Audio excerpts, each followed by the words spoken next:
प्यारे बच्चों, आप लोगों के लिए मैं लगातार अपने YouTube चैनल पर करंट जीएस और मिसलेनियस जीएस के वीडियो बना रहा हूँ। लेकिन आप लोगों से मुझे एक शिकायत रहती है कि आप लोग कभी भी मैं कमेंट में कोई क्वेश्चन पूछता हूँ, आप उसका जवाब नहीं भेजते। मतलब इसका अर्थ है कि आप वीडियो पूरा नहीं देखते। आप वीडियो पूरा देखें, उसके नोट्स बनाएं, तो आपको 101% जीएस तैयार हो जाएगा। और आज मेरे गुरुदेव चंद्रपाल सिंह सिकरवर सर की पुण्यतिथि है। इसी स्मृति में और इसी उपलक्ष्य में मैं आप लोगों के लिए ये कहना चाह रहा हूँ कि जो भी विद्यार्थी मुझसे YouTube लाइव के माध्यम से जुड़ना चाहते हैं, तो मुझे मेरे व्हाट्सएप नंबर पर यस लिख कर भेजेंगे कि सर हम आपसे लाइव क्लास लेना चाहते हैं। तो मैं आप लोगों के लिए जीएस के लिए भी मेरे पास फैकल्टी हैं, उन फैकल्टी के माध्यम से मैं आप लोगों के लिए जीएस भी कवर कराऊंगा और साथ साथ में एडवांस मैथ, रीजनिंग और जनरल मैथ भी आप लोगों के लिए कवर होगा। तो आप सभी लोग जुड़ें।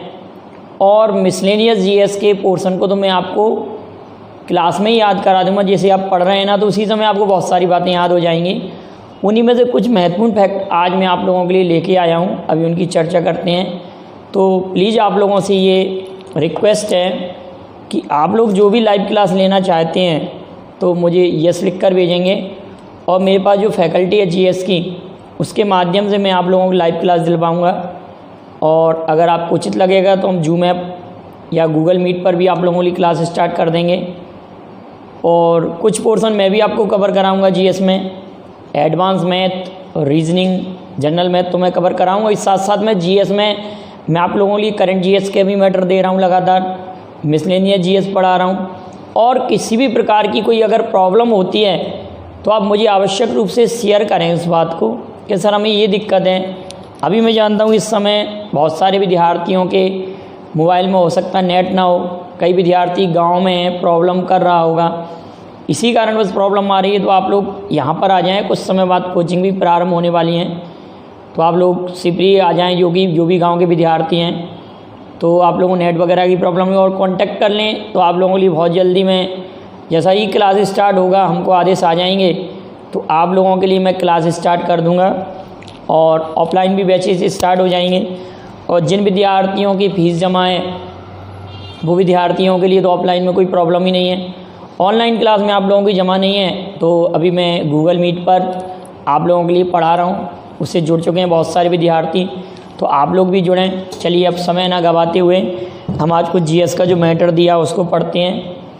हमारे पास लिखा हुआ है वंग बंधु, देश बंधु और दीन बंधु। ये तीन नाम लिखे हुए हैं, वंग बंधु, देश बंधु, दीन बंधु। तो वंग बंधु उस व्यक्ति को कहते हैं जिसको बांग्लादेश का पिता कहते हैं, माने बांग्लादेश का पिता वंग बंधु को कहते हैं। और बांग्लादेश की राजधानी ढाका में वंग बंधु स्टेडियम भी है, वंग बंधु स्टेडियम भी है। और उनका निधन हुआ था 15 अगस्त 1975 को। वंग बंधु का निधन हुआ था। उनका अब नाम आप सभी लोग जानेंगे, शेख मुजीबुर रहमान। क्या नाम है? शेख मुजीबुर रहमान। बंगबंधु के नाम से किसे जाना जाता है? शेख मुजीबुर रहमान। मैं यहाँ पर लिख दे रहा हूँ, शेख मुजीबुर रहमान, मुजीबुर रहमान, शेख मुजीबुर रहमान। बंगबंधु स्टेडियम बांग्लादेश में है। और आप सभी लोग जानते हैं भारत की सबसे लंबी सीमा किस देश के साथ लगती है? तो बांग्लादेश के साथ टच होती है। सबसे लंबी समय सीमा रेखा किससे लगती है? भारत और बांग्लादेश की। भारत और बांग्लादेश की सबसे लंबी समय सीमा रेखा है। और एक बात और याद रखेंगे कि बांग्लादेश की राजधानी क्या है? ढाका। मुद्रा क्या है? टका। और संसद का नाम क्या है? जातीय पंचायत। ये बार बार मैं इसलिए दोहराता रहता हूँ कि आपको याद हो जाए। आवामी लीग की शेख हसीना प्रधानमंत्री हैं और यहाँ के राष्ट्रपति कौन है, आप ये कमेंट में ज़रूर भेजेंगे मुझे इस समय यहाँ के राष्ट्रपति कौन है, और म्यांमार के कौन है राष्ट्रपति इस समय। ये दो बातें आप मुझे लिखकर भेजिए, म्यांमार के कौन है और बांग्लादेश के कौन है। ठीक है बेटा। देशबंधु चित्तरंजन दास, CR दास, चित्तरंजन दास। देशबंधु किसको कहते हैं? CR दास। आप सभी लोगों ने चित्तरंजन दास का नाम तो सुना होगा। सोचिए ज़रा कहाँ पर है। चित्तरंजन दास का नाम था, आप लोग कहेंगे चित्तरंजन दास और मोतीलाल नेहरू ने स्वराज्य दल की स्थापना की थी। CR दास को, चित्तरंजन दास को देशबंधु कहते हैं, और दीनबंधु CF एंड्रयूज तो हम कैसे याद रखेंगे? Charles Freer Andrews. देशबंधु किसे कहते हैं? Charles Freer Andrews. दीनबंधु किसको कहेंगे बेटाओ? CF Andrews. Charles Freer Andrews को दीनबंधु। और Deshbandhu Chittaranjan Das. Deshbandhu Swarajya Dal Chittaranjan Das, Bangabandhu Sheikh Mujibur Rahman, Deenbandhu CF Andrews, Charles Freer Andrews. अब देश में अभी तक 3 आपातकाल लग चुके हैं। आप सभी लोग जानते हैं राष्ट्रीय आपातकाल, राष्ट्रपति शासन और वित्तीय आपातकाल। राष्ट्रीय आपातकाल राष्ट्रपति द्वारा घोषणा होती है अनुच्छेद 352 के तहत। 352 के तहत राष्ट्रीय आपातकाल लगता है 352 के तहत, जबकि राष्ट्रपति शासन 356 के तहत, और 360 के तहत क्या लगता है? वित्तीय आपातकाल। इतनी बात याद रखेंगे। तो 26 अक्टूबर 1962 को, बिल्कुल याद रखें, 26 अक्टूबर 1962 को पहला आपातकाल लगा था। ये किसके शासनकाल में लगा? तो आप कहेंगे सर्वपल्ली राधाकृष्णन के समय लगा था। और 3 दिसंबर 1971 को द्वितीय आपातकाल VV गिरी के समय, वेंकट वरागिरी, VV गिरी ये भारत के पहले कार्यवाहक राष्ट्रपति भी रह चुके हैं। VV गिरी, राष्ट्रपति वाला वीडियो आप देखिए, उसमें मैं राष्ट्रपति के बारे में आपको डिटेल में पढ़ाया है कि क्या क्या राष्ट्रपति की शक्तियाँ वगैरह, ये सब किस अनुच्छेद के तहत राष्ट्रपति पर क्या लगता है? महाभियोग लगता है, तो अनुच्छेद 61 के तहत। किस अनुच्छेद के तहत राष्ट्रपति अध्यादेश जारी करता है? तो 123। और ज्वाइंट मीटिंग किसके तहत? 108 के तहत, 78 के तहत। राष्ट्रपति आर्टिकल 78 के तहत क्या करता है? क्षमादान। ये सब बातें 52 में राष्ट्रपति का वर्णन है, भाग 5 में राष्ट्रपति है। ये सब बातें मैंने राष्ट्रपति के वीडियो में आपको पढ़ाया था। तो आप याद रखेंगे कि द्वितीय आपातकाल VV गिरी के समय में, वेंकट वरागिरी के समय में। अब तृतीय जो आपातकाल लगा था वो फखरुद्दीन अली अहमद।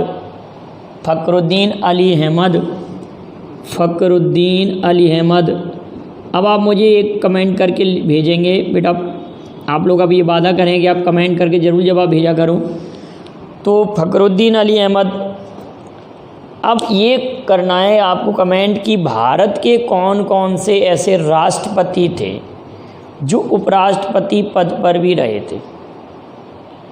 भारत के कौन कौन से राष्ट्रपति ऐसे थे जो उपराष्ट्रपति पद पर भी रहे। क्लियर है?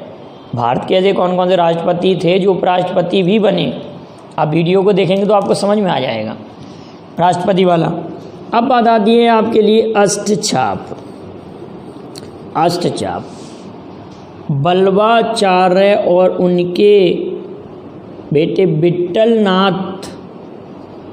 विट्ठलनाथ के शिष्यों को हम अष्टछाप के नाम से जानते हैं। बल्लभाचार्य और विट्ठलनाथ के शिष्यों को अष्टछाप के नाम से जानते हैं। अष्टछाप का जहाज किसे कहते हैं? तो आप कहेंगे अष्टछाप का जहाज हम सूरदास को कहते हैं। अष्टछाप का जहाज किसे कहते हैं? सूरदास को कहते हैं। अष्टदिग्गज ध्यान रखना, दिग्गज कृष्णदेव राय, के 8 तेलुगु कवि को अष्टदिग्गज कहते हैं। कृष्णदेवराय के 8 तेलुगु कवि को अष्टदिग्गज कहते हैं, जिसमें एक प्रमुख थे तेनाली रामा। पांडुरंग महात्म्य में उन्होंने एक ग्रंथ लिखा था, क्या नाम था? पांडुरंग महात्म्य ग्रंथ लिखा था तेनाली रामा। और अष्टप्रधान शिवाजी के मंत्रिमंडल में जो अष्टप्रधान था, शिवाजी के मंत्रिमंडल में जो 8 मेंबर थे, पेशवा, चिसूपन, पेशवा, मैंने याद कराया था एक आप लोगों के लिए। शिवाजी के अष्टप्रधान पर भी मैंने एक वीडियो बनाया था, उसमें ऐसे बताया था पेशवा,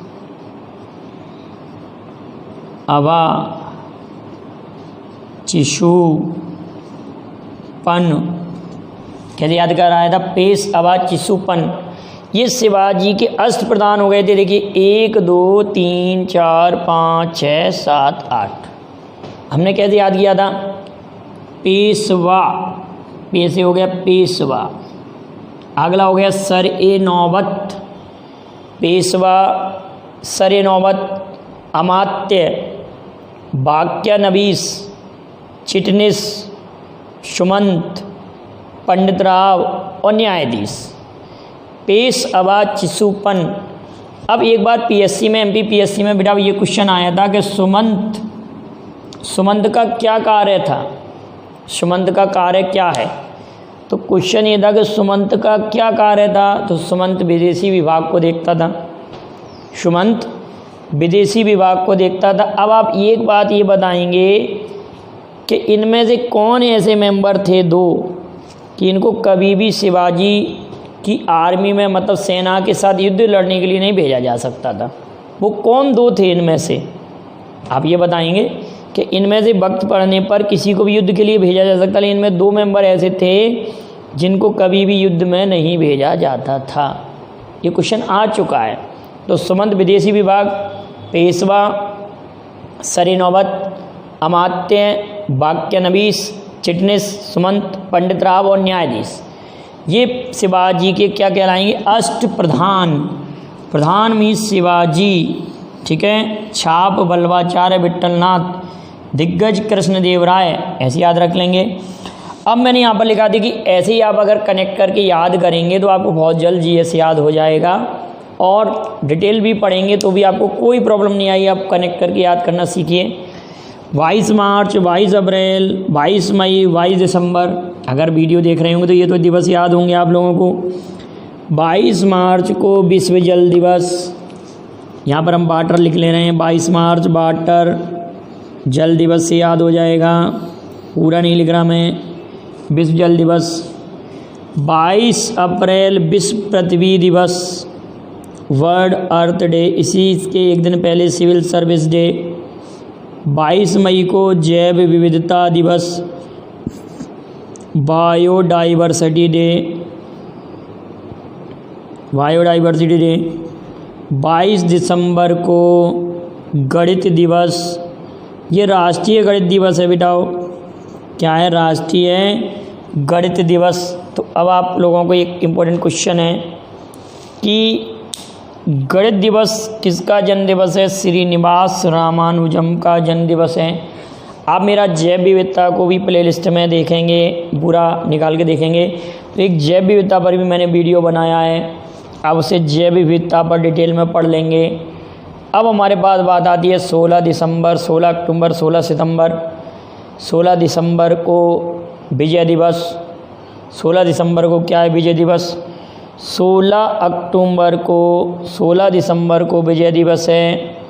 16 अक्टूबर को विश्व खाद्य दिवस मनाया जाता है, और 16 सितंबर को ओजोन परत संरक्षण दिवस मनाया जाता है। अभी चर्चा में था कि अंटार्कटिका में जो ओजोन छिद्र था उसको उभरा गया है, लेकिन किस घटना के कारण वो भर चुका है? ठीक है, ये घटना का नाम आप मुझे लिख कर भेजिएगा कि 16 सितंबर को जो ओजोन परत दिवस मनाया जाता है, और ओजोन परत की मोटाई किस में मापते हैं हम? डॉबसन में मापी जाती है। ओजोन परत की मोटाई किस में मापी जाती है बेटा? डॉबसन में मापी जाती है ओजोन परत की मोटाई। तो ओजोन परत की मोटाई डॉबसन में मापते हैं। यहाँ 29 जुलाई और 29 जून लिखा हुआ है। 29 जुलाई को विश्व टाइगर दिवस मनाया जाता है, और 29 जून को राष्ट्रीय सांख्यिकी दिवस मनाया जाता है। पीसी महालनोबिस का जन्म दिवस है। ये इस जन्म दिवस को हम ये कहेंगे कि इनका जो जन्म दिवस है, पीसी महालनोबिस का जन्म दिवस 29 जून को राष्ट्रीय सांख्यिकी दिवस है ना। और एक बात और इसमें याद रखेंगे कि पीसी महालनोबिस का जो जन्म दिवस है, पीसी महालनोबिस द्वितीय पंचवर्षीय योजना इन्हीं के मॉडल पर आधारित थी। अब यहाँ पर लिखा हुआ हमारे पास, देखिए थोड़ा सा हम स्पेस करते हैं इन लोगों के लिए। हमारे पास लिखा हुआ मकबरे एक याद करना है। एक वीडियो मैंने मकबरे के लिए भी पूरा का पूरा वीडियो बनाया है, जिसमें पूरे मकबरे आप लोगों को समझाए हैं। यहाँ पर लिखा हुआ है बाबर, तो बाबर का मकबरा काबुल में है। बाबर का मकबरा काबुल में है और बाबर मुग़ल वंश का संस्थापक था। बाबर किस वंश का संस्थापक था? मुग़ल वंश का संस्थापक था। बाबर का मकबरा कहाँ पर है? काबुल, काबुल में है। हुमायूं का मकबरा नई दिल्ली में है। हुमायूं का मकबरा नई दिल्ली में है। इतनी बात याद रखेंगे। अकबर का मकबरा फतेहपुर सीकरी, याद रखेंगे। अकबर का मकबरा कहाँ पर है? फतेहपुर सीकरी, आगरा। आगरा अकबर का मकबरा कहाँ पर है? फतेहपुर सीकरी, फतेहपुर सीकरी, जो कि आगरा के निकट हैं। इतनी बात क्लियर है। जहांगीर, शाहजहाँ, औरंगजेब। देखिए औरंगजेब को आप याद कर सकते हैं, औरंगाबाद। औरंगजेब का मकबरा औरंगाबाद में है। हम ये कह रहे थे औरंगजेब औरंगाबाद। शाहजहाँ का मकबरा आगरा के ताजमहल में। फतेहपुर सीकरी में अकबर का मकबरा है। इसको कभी कभार सिकंदरा भी लिखा रहता है। सिकंदरा या कहाँ पर है? आगरा में। सिकंदरा भी लिखा रहता है बेटा ये, सिकंदरा। जहांगीर का मकबरा आप याद रखेंगे। जहांगीर, जहांगीर के बचपन का नाम क्या था? सलीम, सलीम नाम था। आप लोग जानेंगे सलीम दुर्रानी, एक क्रिकेटर भी थे हमारे, अर्जुन पुरस्कार विजेता पहले क्रिकेटर। जहांगीर का नाम क्या? सलीम। और लाहौर पाकिस्तान में है। लाहौर पाकिस्तान में है। अब आप मुझे ये भी बताएंगे कि पाकिस्तान के कौन कौन से 3 शहर पाकिस्तान की राजधानी बन चुके हैं, और भारत के भी 3 शहर राजधानी बन चुके हैं अभी तक। आप लोग सभी जानते हैं, कलकत्ता और एक दिन के लिए इलाहाबाद और दिल्ली। ठीक है, याद रखेंगे ये सब बातें। जहांगीर का मकबरा लाहौर, शाहजहाँ का मकबरा आगरा के ताजमहल में। आगरा के ताजमहल में, आगरा के ताजमहल। औरंगजेब का मकबरा औरंगाबाद महाराष्ट्र में है। औरंगाबाद महाराष्ट्र में ही आप याद रखेंगे। बीबी का मकबरा, औरंगजेब को जिंदा पीर के नाम से भी जानते हैं, औरंगाबाद। और यहीं पर बीबी का मकबरा, जो औरंगजेब की पत्नी थी राबिया दुरानी, जिसको दक्षिण का ताजमहल कहते हैं, और ताजमहल की फूहड़ नकल भी उसको कहा जाता है। तो औरंगाबाद में बहादुर शाह जफर, बहादुर शाह जफर। जफर के बारे में अब याद रखेंगे। ये क्वेश्चन बनता है कि जफर नाम से कौन लिखता था? तो बहादुर शाह जफर। कितना बदनसीब है जफर, दफन के लिए 2 गज ज़मीन भी ना मिल सकी कुए यार में। इस तरह की पंक्तियाँ उन्होंने लिखी थी। ना किसी की आँख का नूर हूँ, ना किसी की आँख का नूर हूँ, ना किसी के दिल का चिराग हूँ, जो किसी के काम ना आ सका मैं वो गुप्ते गवार हूँ। इस प्रकार की पंक्तियाँ उन्होंने लिखी थी जफर। तो बहादुर शाह जफर, जफर नाम से लिखते थे। और बहादुर शाह जफर का मकबरा रंगून, म्यांमार की कैपिटल रंगून में इनका मकबरा है। अब नेपाइताब म्यांमार की कैपिटल हो चुकी है। शेरशाह सूरी का मकबरा सासाराम, सासाराम बिहार में है।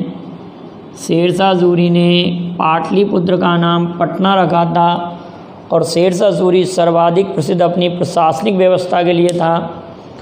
और उस समय जौनपुर को पूर्व का सिराज भी कहते थे, जो कि शिक्षा के लिए काफ़ी फेमस था जौनपुर शेरशाह सूरी के शासनकाल में। और शेरशाह सूरी ने हुमायूं को भारत से बाहर खदेड़ दिया था, और ये सूरी वंश का था शेरशाह सूरी। इसका मकबरा शाहजहां बिहार। राजा राममोहन राय का मकबरा ब्रिस्टल शहर में है। ब्रिस्टल एवन नदी के तट पर है। ब्रिस्टल शहर में एवन नदी के तट पर है। राममोहन राय को राजा की उपाधि अकबर द्वितीय ने दी थी। किसने दी थी बेटाओ? अकबर सेकंड ने राजा राममोहन राय को राजा की उपाधि अकबर सेकंड ने दी थी। अब आते हैं हम पंचप्रयाग। देखो रुद्र सभी में अलकनंदा जुड़ा हुआ है। ये पंचप्रयाग पांचों के पांचों प्रयाग उत्तराखंड में स्थित हैं। रुद्र, कर्ण, विष्णु देव और नंद प्रयाग। हम आपको ऐसे याद कराते हैं कि ये जो रुद्र प्रयाग लिखा हुआ है, रुद्र, रुद्र मतलब क्रोध। क्रोध जब आता है तो रुद्र हम ध्यान रखेंगे मंदाकिनी। मंदाकिनी नदी आपको मालूम होगा कि मंदाकिनी में ही बाढ़ आई थी। क्रोध याद कर लेंगे, मंदाकिनी और प्लस अलकनंदा तो सभी में ऐड है। इसका मतलब यहाँ पर मैं क्या लिख दूँ? मंदाकिनी और अलकनंदा के संगम पर रुद्रप्रयाग स्थित है। और कर्णप्रयाग पिंडारी और अलकनंदा के संगम पर है। पिंडारी प्लस अलकनंदा के संगम पर है। विष्णुप्रयाग, विष्णुप्रयाग अलकनंदा और धौली गंगा, धौली गंगा प्लस अलकनंदा। देवप्रयाग, देवप्रयाग आप याद रखेंगे। देखो यहाँ पर विष्णु तो धौली गंगा हो गया। देव तुल्यकार भागीरथी और अलकनंदा। देव याद रखेंगे, भगीरथ ने देव तुल्य कार्य किया था, ठीक है। और अलकनंदा तो कर्ण हम ऐसे याद कर सकते हैं। कान में से जब हम मेल निकालने तो पिंड टाइप का निकलता है, तो कर्ण मतलब कान, पिंडारी पिंड। रुद्र मंदाकिनी से Mandakini, Mandakini plus Alaknanda. Karnaprayag Pindari plus Alaknanda. Vishnuprayag Dhauli Ganga plus Alaknanda. Vishnu के अवतार भगवान श्री कृष्ण जब गाय चरा कर लौटते हैं तो गौधूली बेला होती है, तो धौली उसी से याद हो जाएगा। देवतुल्य कार्य किसने किया था? भागीरथ ने। नंद प्रयाग अलकनंदा प्लस ऋषि गंगा, अलकनंदा प्लस ऋषि गंगा याद रख लेना। तो ये पांचों के पांचों प्रयाग उत्तराखंड में। एमपीपीएससी में ऐसे क्वेश्चन आया था कि भगीरथी और अलकनंदा के संगम पर कौन सा प्रयाग है, तो आप कहेंगे देव प्रयाग। अब हमारे पास अगला पॉइंट आता है, ये जो मैंने ऊपर लिखा हुआ है, यहाँ लिखा हुआ है दक्षिण कोरिया जापान से। आप ऐसे याद रखेंगे दक्षिण कोरिया जो देश था वो जापान से स्वतंत्र हुआ था। दक्षिण कोरिया 5G नेटवर्क लॉन्च करने वाला पहला देश भी है। उत्तर कोरिया की राजधानी, उत्तर कोरिया की प्योंगयांग, दक्षिण कोरिया की क्या सियोल। सियोल शांति पुरस्कार दक्षिण कोरिया का था जो 2018 में नरेंद्र मोदी को मिला था। अब मून जे इन यहाँ किस पद पर हैं? मून जे इन अभी चुने गए हैं, तो दक्षिण कोरिया में किस पद पर हैं? ये ऐसा देश बना था जहाँ पर चुनाव संपन्न कराए थे। लॉकडाउन की स्थिति होने पर भी यहाँ पर पूरे विश्व में महामारी से जूझ रहा है, कोरोना रूपी वैश्विक महामारी से, फिर भी यहाँ पर क्या हुआ था कि अब सभी लोगों को मालूम है यहाँ पर चुनाव कराए गए थे। तो दक्षिण कोरिया जापान से अलग हुआ था 1945 में। लेकिन 15 अगस्त को क्वेश्चन बनता है कि भारत के अलावा दक्षिण कोरिया, कांगो और बहरीन ये तीनों देश स्वतंत्रता दिवस मनाते हैं भारत के साथ साथ। भारत भी मनाता। कांगो फ्रांस से, फ्रांस की राजधानी पेरिस है, सीन नदी पर 1960 में अलग हुआ। 1960 में आपको एक बात और याद होगी ना, आप लोगों को मैंने पढ़ाया था, नाटो की स्थापना भी पढ़ाई थी ना, आप याद रखेंगे नाटो की स्थापना भी हुई थी ना, मैंने संस्थाएं और स्थापना वर्ष पढ़ाया था। तो कांगो फ्रांस से अलग हुआ था 1960 में। एक बात और हुई थी, सिंधु जल समझौता भी हुआ था। तो कांगो फ्रांस से 1960 में, और बहरीन ब्रिटेन से अलग हुआ था 1971 में। और 1971 में ही बांग्लादेश का गठन हुआ था। लेकिन बेटाओ ये तीनों देश हमारा तीनों देश ही स्वतंत्रता दिवस मनाते हैं भारत के साथ, बहरीन, कांगो, दक्षिण कोरिया। लेकिन जो बांग्लादेश है, बांग्लादेश अपना शोक दिवस मनाता है। बांग्लादेश क्या मनाता है? शोक दिवस मनाता है, क्योंकि बांग्लादेश के पिता या निर्माता शेख मुजीबुर रहमान की इसी दिन 15 अगस्त 1975 को मृत्यु हो गई थी। तो इतनी सब बातें आप इस तरह से याद करेंगे और इनके नोट्स बनाते चलेंगे बेटाओ। और जो भी क्वेश्चन मैं पूछता हूँ आप उनके आंसर देने का प्रयास किया करो, और वीडियो को लाइक और शेयर करें, चैनल को भी सब्सक्राइब करें और ज़्यादातर दोस्तों तक पहुँचाएँ। आपके जितने भी दोस्त हैं उन तक पहुँचाएँ। Thank you very much. Jai Hind, जय भारत।